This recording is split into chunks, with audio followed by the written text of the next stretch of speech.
बिस्मिल्लाहिर्रहमानिर्रहीम। सजाद अहमद की तरफ से सबको सलाम पहुँचे। बुक डेटाबेस और उसका लेक्चर नंबर 2। चलें स्टार्ट करते हैं। What is metadata? Question आ जाता है कि व्हाट इज़ मेटा डाटा।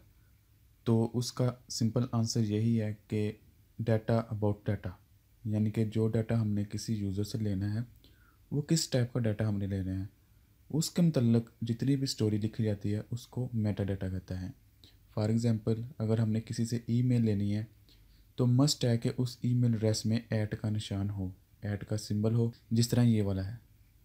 इसी तरह अगर हमने किसी का मोबाइल नंबर लेना है तो उसके ऊपर लिमिट लगा सकते हैं कि इतने नंबर वाला या इतने डिजिट वाला मोबाइल नंबर होना चाहिए। इसी तरह अगर किसी का नाम लेना है, किसी का नेम लेना है, किसी का फादर नेम लेना है तो मस्ट उसके ऊपर लिमिट लगा लें कि उसके अंदर कोई ऐसा सिंबल ना हो, ऐट वाला, परसेंटेज वाला या कोई और सिंबल ना हो नेम के अंदर।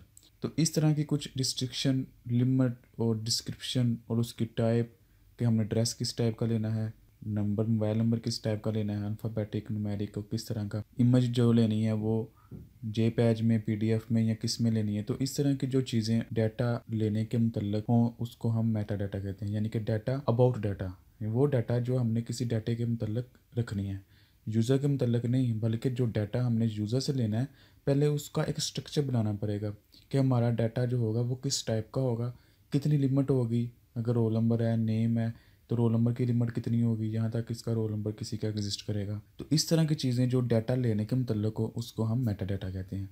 चलिए इसको देख लेते हैं। Meta data can be define as data about data, यानी कि डाटा अबाउट डाटा, यानी कि ये भी एक डाटा है लेकिन किसके मुतल्लिक, डाटा के मतलब जो हमने डाटा लेना है। It is use to describe the properties and characteristics of someone other data. Other data उसकी करेक्टरिस्टिक्स के लिए। Meta data describe the size, size describe करता है, फॉर्मेट कौन से होने चाहिए या अदर कोई भी खसूसियत हो सकती है जो मैंने पहले डिस्क्राइब की है।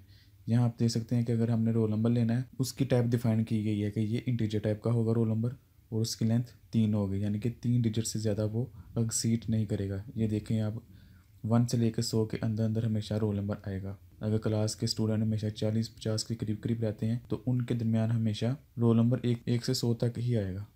तो इस तरह की चीज़ें जो डिफ़ाइन की जाती हैं उसको हम मेटा डाटा कहते हैं। इसी तरह अगर आप देख सकते हैं कि ईमेल है तो वो अल्फ़ान्यूमेरिक है और उसकी लेंथ 25 तक रखी गई है और इसके अंदर रिस्ट्रिक्शन लगाई गई है कि इसके अंदर ऐट का सिंबल ज़रूर होना चाहिए। तो इस तरह की चीज़ों को हम मेटा डाटा कहते हैं, यानी कि डाटा अबाउट डाटा, जो हमने डाटा लेना है उसके मुतल्लिक जो चीज़ें हैं उसको हम मेटा डाटा कहते हैं।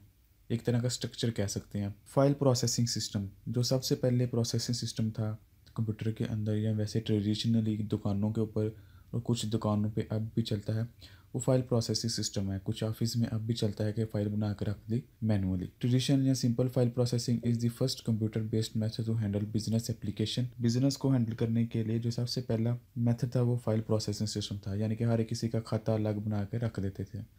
In the past, many organizations store data in files and the tape or disk.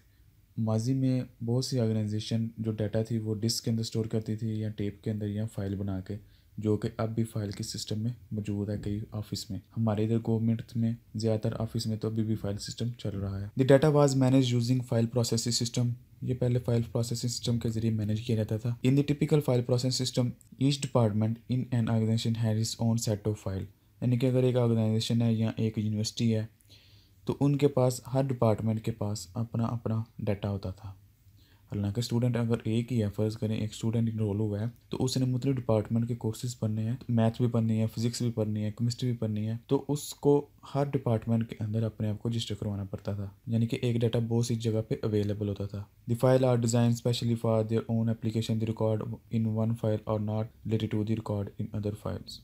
तो इस तरह आप देख सकते हैं कि पहले ऐसा सिस्टम था, यूज़र था, उसमें स्टूडेंट आ सकता है और स्टूडेंट की फ़ाइल। इस तरह का यूज़र एम्प्लॉई है तो एम्प्लॉई की फ़ाइल अलग, यानी कि ऑर्गेनाइजेशन के अंदर हर एक के लिए अलग अलग फ़ाइल सिस्टम मौजूद था।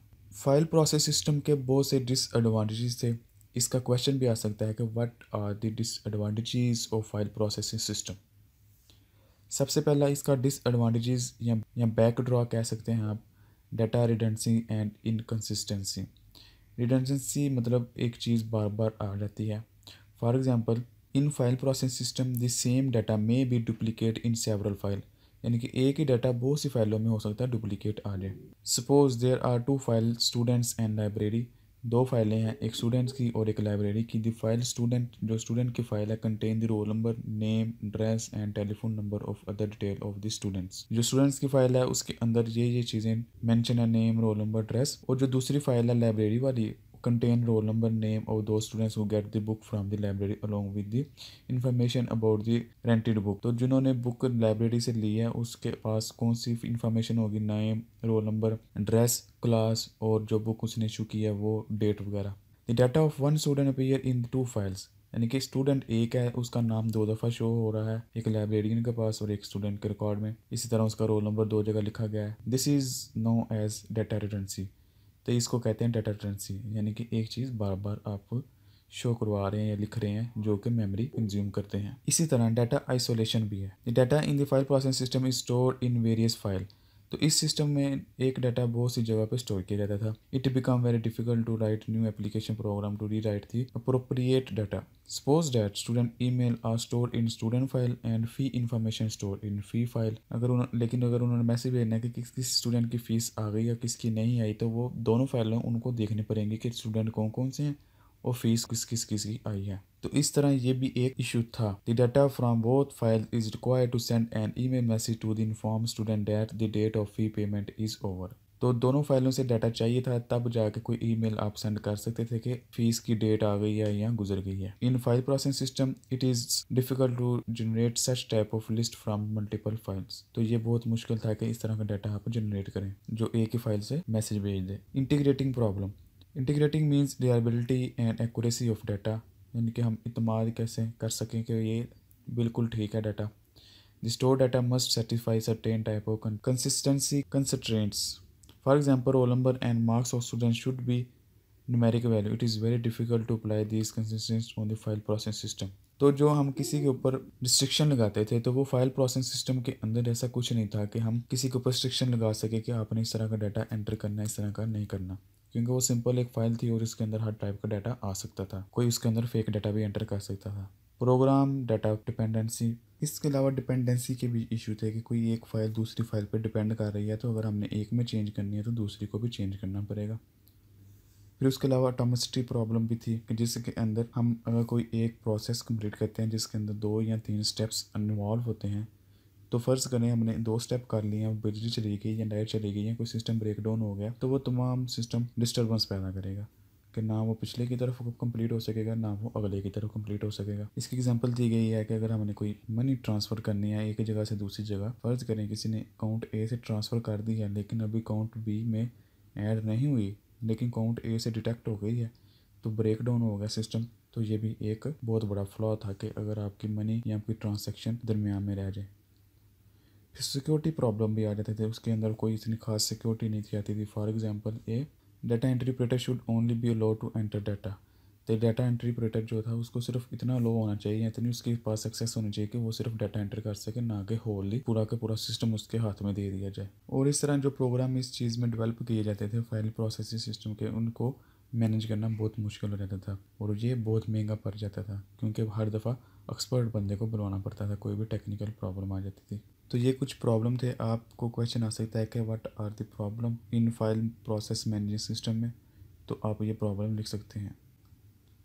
Thank you for watching. अल्लाह हाफिज़। अगर कोई क्वेश्चन है कंप्यूटर साइंस के मतलब वो पूछे, चैनल को सब्सक्राइब करें और इस वीडियो को अपनी क्लास वालों के साथ शेयर करें।